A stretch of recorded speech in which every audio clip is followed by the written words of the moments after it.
What's up? I'm sitting in a basement, clearly. I'm not working on a car at the moment.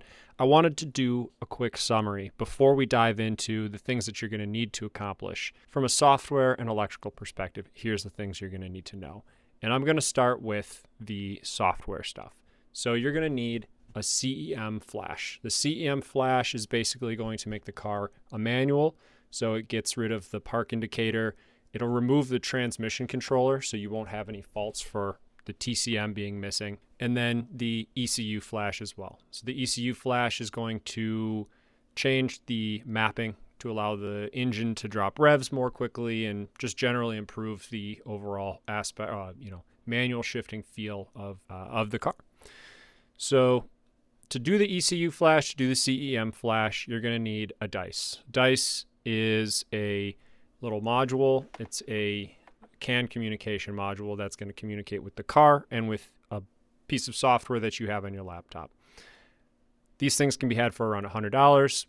Pretty inexpensive, but it is something to consider. Now, aside from that, you will need some software. The software that I use primarily to do any sort of flashing is OpenMoose. You can use VDASH. That's another option that's paid, and it will do the CEM cracking and it will do any sort of engine flashing, but it's all canned stuff. So what I mean by that is off the shelf and not bespoke for your car and your application. For the CEM Flash, you would need to buy their cracking tool, another $100, $150, and then their software, which again, not free. It's all paid stuff. So that's what you're going to need there. Pin decoding, though, that's the big one. To decode your pin, you're going to need a Teensy cracking device or something. Like the VDASH cracking device is an option. I decided to create my own piece of hardware based on schematics that already exist and use open source Arduino software and code that was developed to do this. Now, I'm going to show you how to do that. I have a couple of resources that are going to be linked down in the description, one being the actual wiring diagram. And I'm going to give you the wiring resources that you need and what things you need to buy. All it's doing is pulling the pin code. Once you have that pin code, you can put that into a piece of software like VDASH or a piece of software like OpenMoose. Once you have that code, then it can change the configurations in the CEM. Beyond the software and that one piece of hardware cracking tool that you need to make, you're going to need yourself some wiring stuff. You're going to need to wire some stuff. Let's wire some stuff. We're going to need to wire in the clutch position sensor. We're going to need to wire in the reverse sensor, and you're going to need to plug in the reverse lockout. The reverse lockout on 06 and 07 is just a plug and play situation. That's it. You don't have to do anything there. Once you program the car, it's going to naturally just work as intended. The reverse sensor, it's going to be located on the transmission, and the wires from the TCM connector will go directly to that, and I'm going to show you that. And then likewise, the clutch position sensor, you have to do some repinning, and I'm going to show you that whole process. It's not hard. It does take some time, though, and I would suggest that you have the pins that you need from possibly a manual car. Go to a scrapyard or something and just snip them. That's that. Let's jump into the car. I'm still here. Let's get in there. All right. First of all, VDASH. We're going to d5t5.com, VDASH, their products. VDASH is just an open source tool. This is basically what it looks like right here. Gives you the opportunity to look into all of your ECUs. You can make configuration changes, and with their tool, their VDD dongle, you can crack your CEM and stuff like that. This is probably the easiest option in order to get the things that you need. It's going to cost you money, and it's probably going to cost you $300 or $400 to get the CEM cracked and everything like that. See, it says right here. So they do support CEM cracking. If you want the easiest possible option, that's the way to go. Now, I did this method here. I created my own CEM pin cracker via OBD. This is going to be in the link in the description. It supports P1 and P2. So if you're a 2005 to 2007 V70 or S60, you're good to go. This is the wiring diagram for it. You know, pretty basic stuff. If you've ever wired anything up before, even if you haven't, it's very easy, and I can give you details more in depth if you need in another video. But Teensy, your 2 CAN transistors, and that's it. I'll put a link again in the description to everything that I bought. And you've already seen the picture, or here's the picture right now of what mine looks like. Pretty straightforward. And then basically you're going to download their Volvo CEM Cracker.ino and use your Arduino IDE.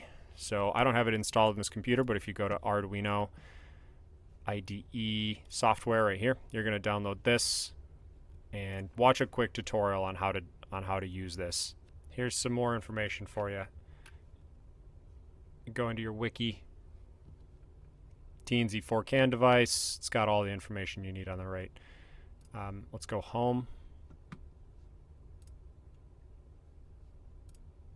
Actions. How does this fucking work? I don't remember. Oh, right. Okay, so you click on that. Download raw file. There it is. So we've got that. Let's run the IDE. We did. Perfect. All right.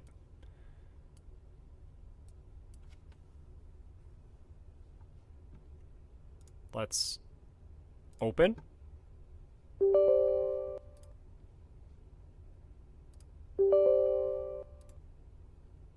It's just installing all of the different drivers for Arduinos. That's all that this is doing right now. So in our downloads, we've got the Volvo CEM Cracker. We'll press yes. Boom. Here it is.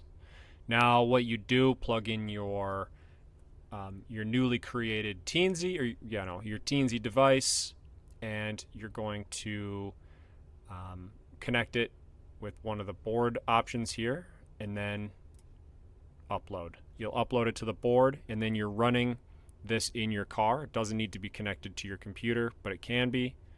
I take that back. You'll connect it to your computer, and you will press run on the Teensy device, and it'll start to decode your CEM. Let's take a look at the other option. Now, you do need the CEM cracking device no matter what you do, but you will also have another option, and that's OpenMoose. So openmoose.net, this is, as the name kind of suggests, an open source utility created by a group of Volvo enthusiasts. I don't know what else to call them, basically, but they're doing the Lord's work, really. They have a repository of a bunch of different stock binary files. These are what you're going to use to flash into your car, essentially. And this is for your ECU. So this is a good resource for finding and flashing your ECU. OpenMoose also allows you to crack your CEM. So here's the actual tool, whatever you want to call it. Basically, you've got your dice plugged in. Dice, again, is the module that can communicate with your car and your laptop. It's a CAN communication device. You're going to automatically detect it up here in the left, and you're going to connect. I will show you a quick snip of this when we're in the car doing some work, but you can flash your ECU through here. You can go to your CEM. It'll have you read the configuration, put your pin in. It's a 12-digit number, in my case at least, and then you can change your transmission type. So in my case, I had a TF80 all-wheel drive initially. Once I read the configuration, it populates these for you. And then you're going to pick what you want. So I picked M66 all-wheel drive, clutch to start, and write configuration. And when you write your configuration, that's it. It's like 20 seconds, maybe less, and now the car is a manual defined by software.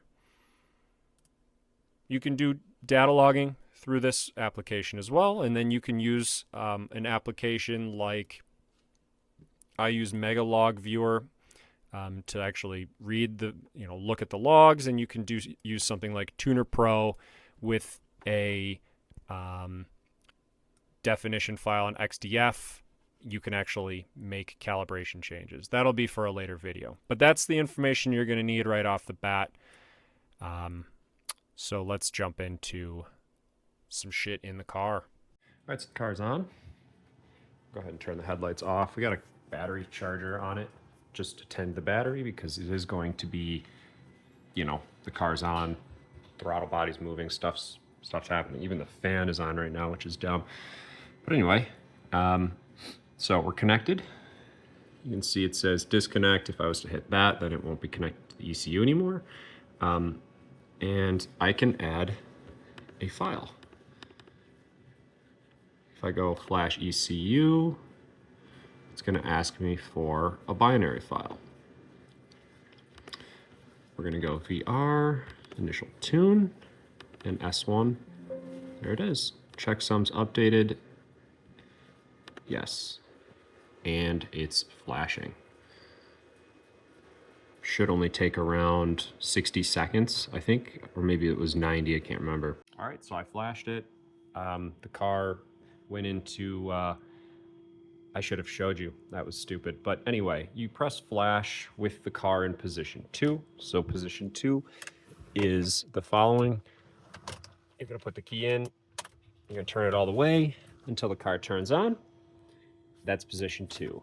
And then when you press flash, the car basically shuts off, everything goes blank in here, and it will then reboot the car. And so you'll have a bunch of warnings on the dash that you'll just need to clear by keying off the car. Key off the car, and then you can go ahead and start it. So the car fires right back up. And now we have this thing, basically there's no part. Before it would say your drive, park, reverse, all that there. That's no longer the case because the car thinks it's a manual. So now we just got to get rid of that thing.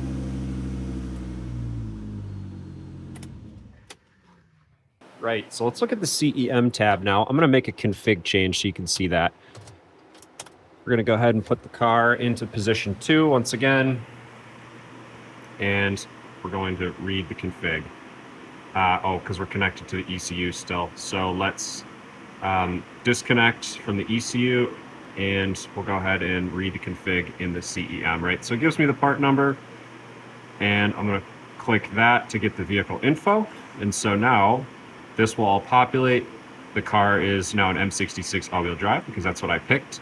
I did not check clutch to start, but we are also going to do this remove.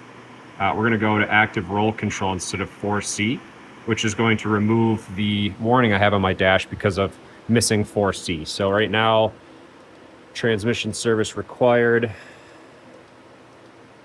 Not sure why it says that. Oh, probably because I have the transmission still connected. I'm not too sure, actually. We'll have to investigate that one in the future. But this is not going to pop up until I drive the service suspension system, but I'm going to just program it so you can see what that looks like.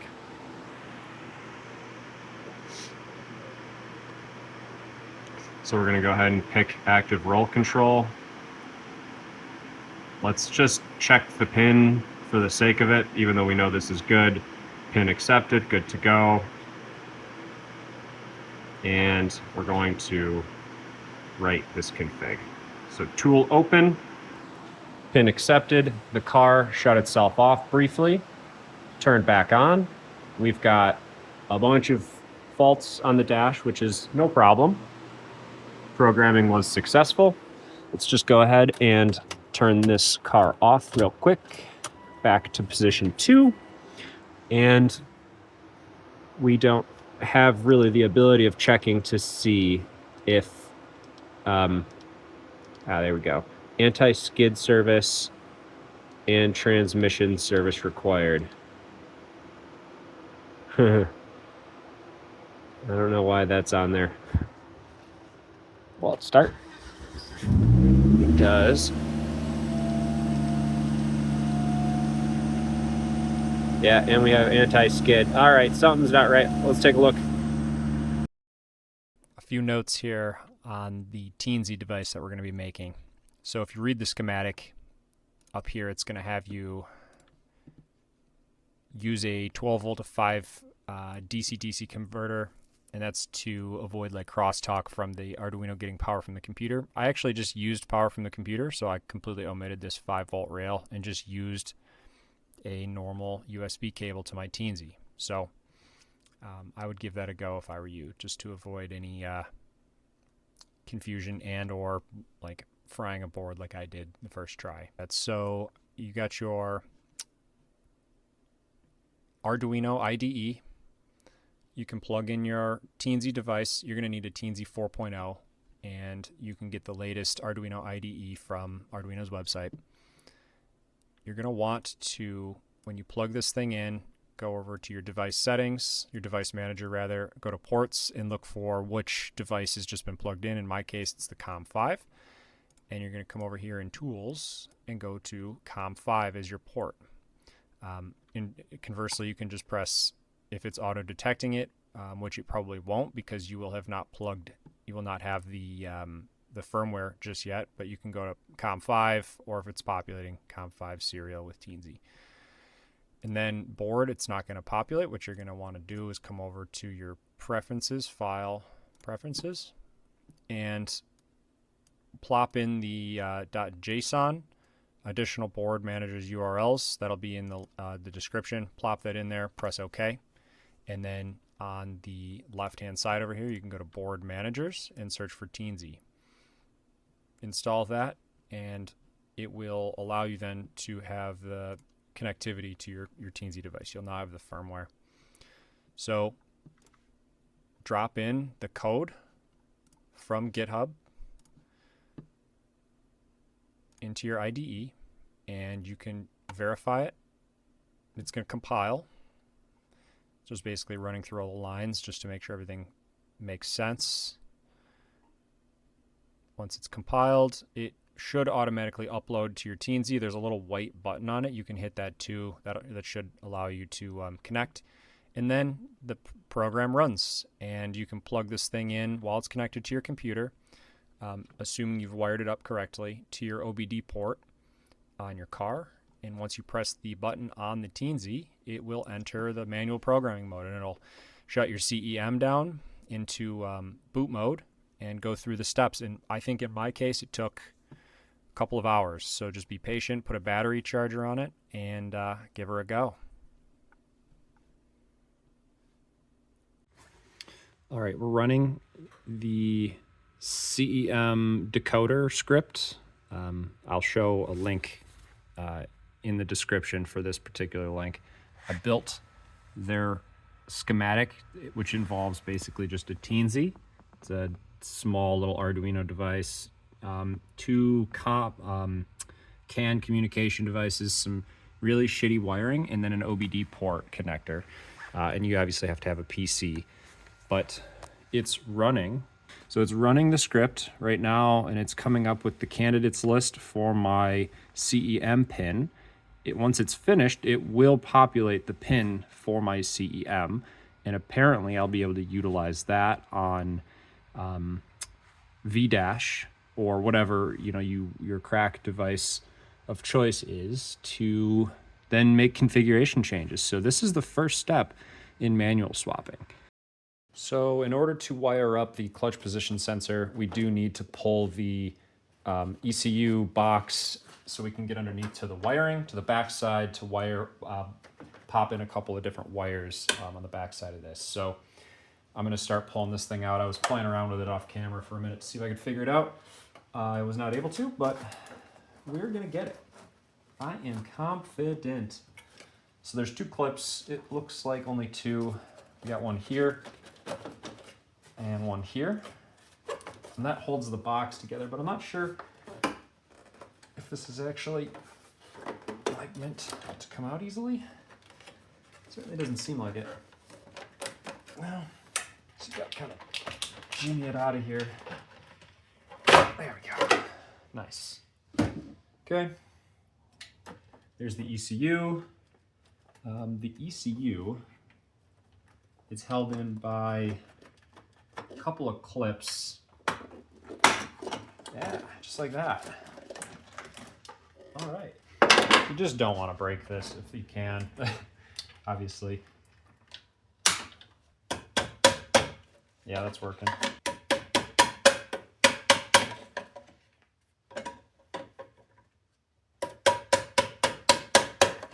I'll show you exactly what I'm doing here in a second. It's just gonna push this out. Okay. And let's put this somewhere safe. So what I was doing was I was pushing these pink guys out of the way. They slide not very well. I'll probably lube them up. But yeah, they slide and that's what locks it. So you're gonna push from the back side to lock it into place. But yeah, so on here, we actually have a pinout. I'll show you. I gotta read. You can see it's labeled, pin numbers. Right there, all the way up. Got another wiring harness. We're gonna need to depin that one and probably remove this connector on this one so we can get to the backside more easily, and then we're gonna repin. All right, I got a couple of things here that I wanna show you. I pulled this off, kind of does one of these, and then it hooks in down here. So I cut the zip ties, I'm gonna re-zip tie it, pulled this off, and then there's a red clip that I completely lost. I want to actually just pull this out of here to make my life a little easier. There's two clips right here. Can we see them? Yeah, you can. So what we're going to do is I'm going to just pinch them. I just did this, so I think I can do it again. Pinch them, and got to give it a good pinch though. There we go. And then carefully just slide that out. All right, I was confused for a little while on how to do this, but I figured it out. So if you actually pull this plug out, you have pins that are over here, like underneath the plastic under here. So you'll be counting and you'll be like, why is there a pin in like B5 or B4 that's, you know, not supposed to exist? So anyway, to find these pins more easily, you actually can put this back in and then just count 1, 2, 3, 4. So B4 and B15, 13, 14, 15, right there are where we need to be putting pins. So B15 doesn't have anything in it, B4 does. So we just need to tap a wire from B4 for our clutch position sensor, and then we need to add a pin at B15. 1, 2, 3, 13, 14, 15. Sorry, it's not in focus. 1, 2, 3, that guy there. For our clutch position sensor. So if we actually go over to the manual harness, we look at this one. So B1 is that first pin. So B1, 2, 3, 4. We also have a pin there, and B15, that's like right there. The one that's on the edge of my finger, that's B15. So we're actually just gonna pull that pin out, and I'm gonna use that one for the auto harness. And if we look underneath, it should be black, and it is. So we have in B4, which is right there, we have a brown wire. And then in B15, where you can actually see it, it's right behind. It's that black wire that's popping out there. So we're gonna pop both those out, and I'm gonna actually trace them back and pull the plug for the clutch position sensor. All right, I wanna depin this so I can pull the black and the brown wires out. I'm not too familiar, but I think what I'm gonna need to do is pull that. Right, okay, so that separates it, which is cool. The ones that I want, let's see if I can put that back together though, because I've gotta do this on the other car.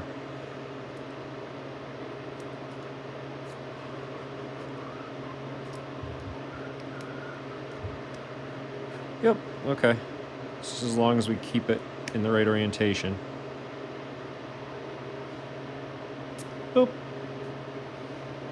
Put that on the ground. Right.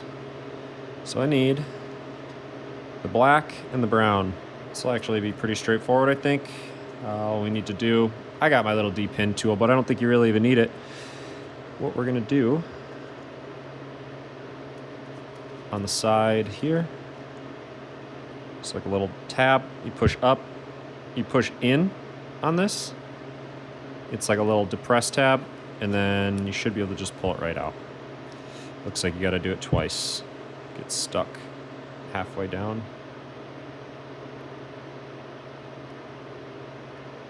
There we go. All right, that's the black, and then we need the brown as well, which is on the other side.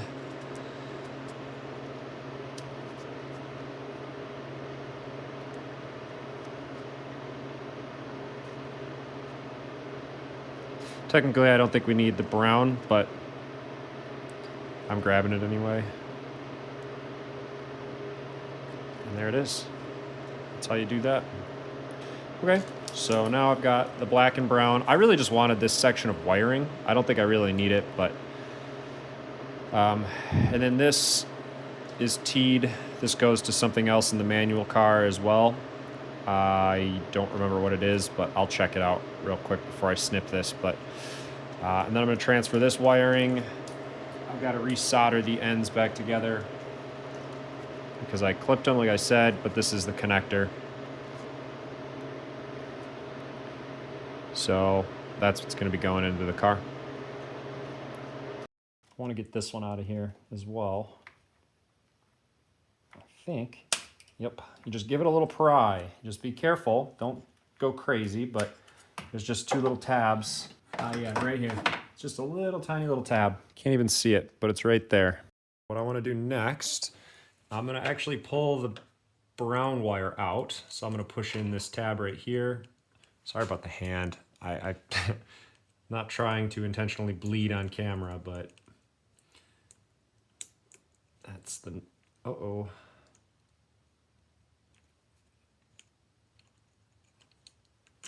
Okay. Got that. I broke this, which is bad news. I think I have another, but for now, I'm going to just slide that in. Should just be fine. Okay. Give myself a little bit of extra slack here. Do some soldering.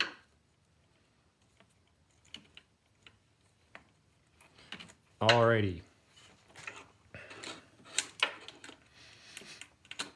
I'm actually gonna...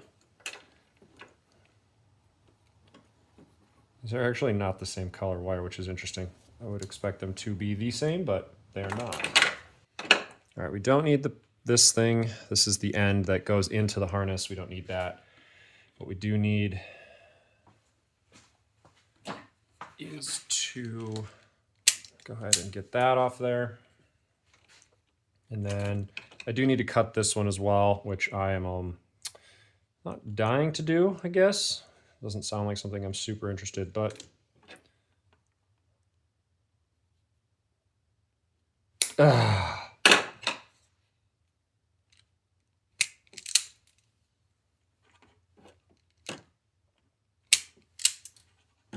soldering is tough from a couple of perspectives. For one, it is hard when you're doing this with one hand to solder a bunch of stuff together. Usually the best way is to like twist these together. It's pretty tough to do though. So like maybe we twist these first and then we twist this one on there. Nope. So I suppose we could twist and solder those. Let's try that. All right. Okay, there's that. And then we're going to put the pin on too. So this part's going to be a little bit more tough.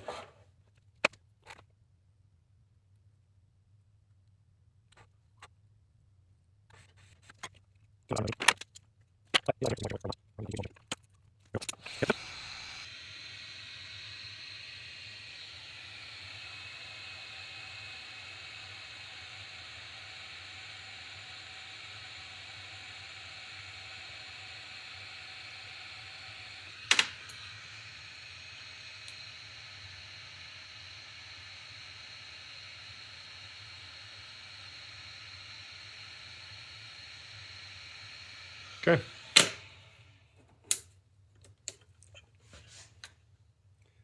Give that a second to sort of dry up. You melt the end of it a little bit and it seals it pretty well. So this will be weather sealed for the most part. I don't think it's going to be perfect, but it's also inside of the, box, so it should be good. And then we can go ahead and reinstall the pin. Should be able to just press this side out, I would think. Maybe not. Oh, wow.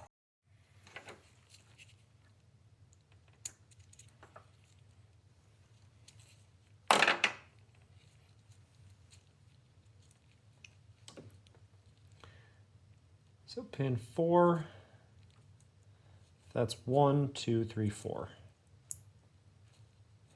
There's that. That's in. Okay. And we'll put this one back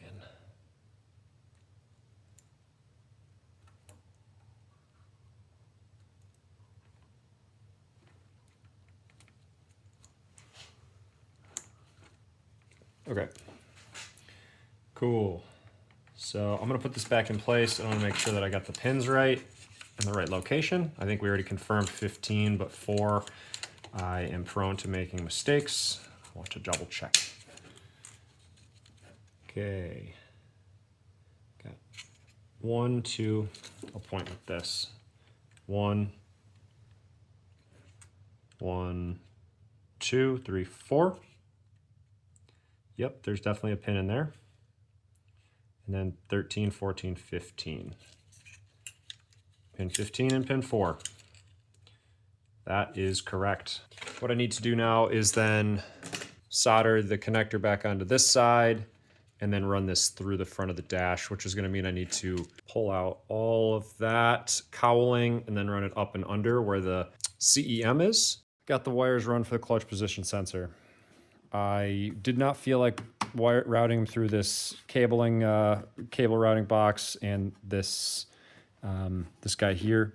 So what I did was I pulled back the rubber piece and I fed it underneath, and then I'll re-zip tie. There was a zip tie on this. Some of the instructions suggest you pull this off and then pull this box.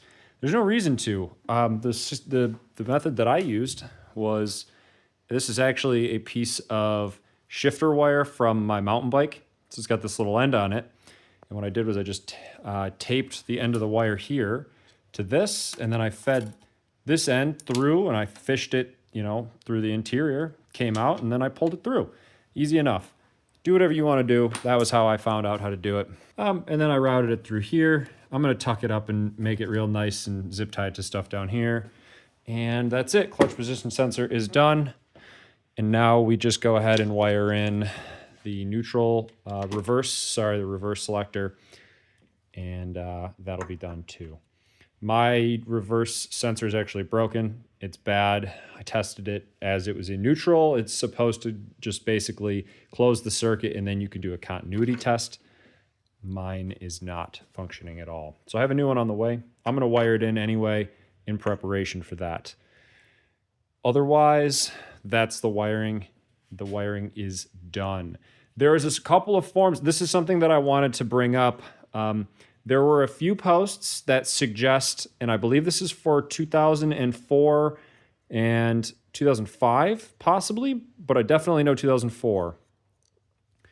You would need to snip and solder or crimp I don't remember exactly what color they are, but I know the twisted pairs. So for example, this green and white twisted pair would certainly need to be done.